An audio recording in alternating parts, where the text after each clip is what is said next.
Salut à tous. Si vous êtes diplômé mais que vous ne trouvez pas de travail, ou si vous êtes salarié mais que votre salaire ne vous satisfait pas, notre formation est exactement ce qu'il vous faut. Aujourd'hui, nous allons parler de reconversion professionnelle dans le secteur de l'informatique, un domaine en pleine expansion et rempli d'opportunités. La reconversion en informatique est une excellente option. Que vous ayez déjà une expérience professionnelle ou que vous soyez fraîchement diplômé. Pourquoi? Parce que l'informatique est un secteur dynamique et en constante évolution, offrant une multitude de carrières différentes. Vous aimez résoudre des problèmes? Tester des logiciels ou l'analyse de données pourrait être pour vous. Nous allons explorer ensemble les compétences nécessaires, les meilleures formations disponibles et comment faire le premier pas vers votre nouvelle carrière. Alors, êtes-vous prêt à plonger dans le monde de l'informatique et à redéfinir votre avenir professionnel?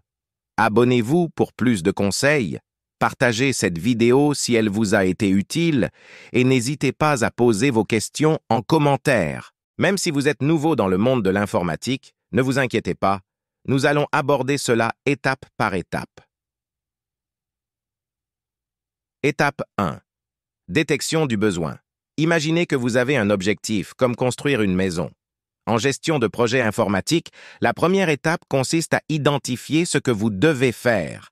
Par exemple, avez-vous besoin d'un nouveau logiciel ou de mettre à jour un système existant? C'est comme savoir si vous devez construire une maison entière ou juste rénover une pièce. Étape 2. Résolution du problème. Maintenant que nous savons ce que nous devons faire, comment allons-nous le faire? C'est ici que nous planifions. En informatique, cela pourrait signifier décider si nous devons créer un logiciel de zéro ou améliorer un logiciel existant. C'est comme choisir entre construire une nouvelle maison ou rénover une ancienne. Étape 3. Prise de décision.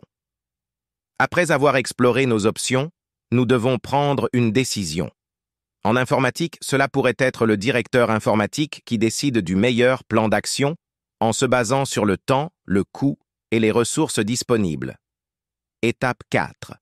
Sous-traitance et appel d'offres. Enfin, nous pourrions avoir besoin d'aide extérieure. Dans un projet informatique, cela signifie parfois externaliser certaines tâches à d'autres entreprises. C'est comme si vous engagiez des entrepreneurs pour aider à construire ou rénover votre maison. Et voilà! C'est un aperçu simplifié de la gestion de projets informatiques. Chaque projet est comme un puzzle, et notre travail est de mettre toutes les pièces ensemble de la manière la plus efficace possible. Merci d'avoir suivi cette introduction et j'espère que cela vous a donné un aperçu utile de ce passionnant domaine.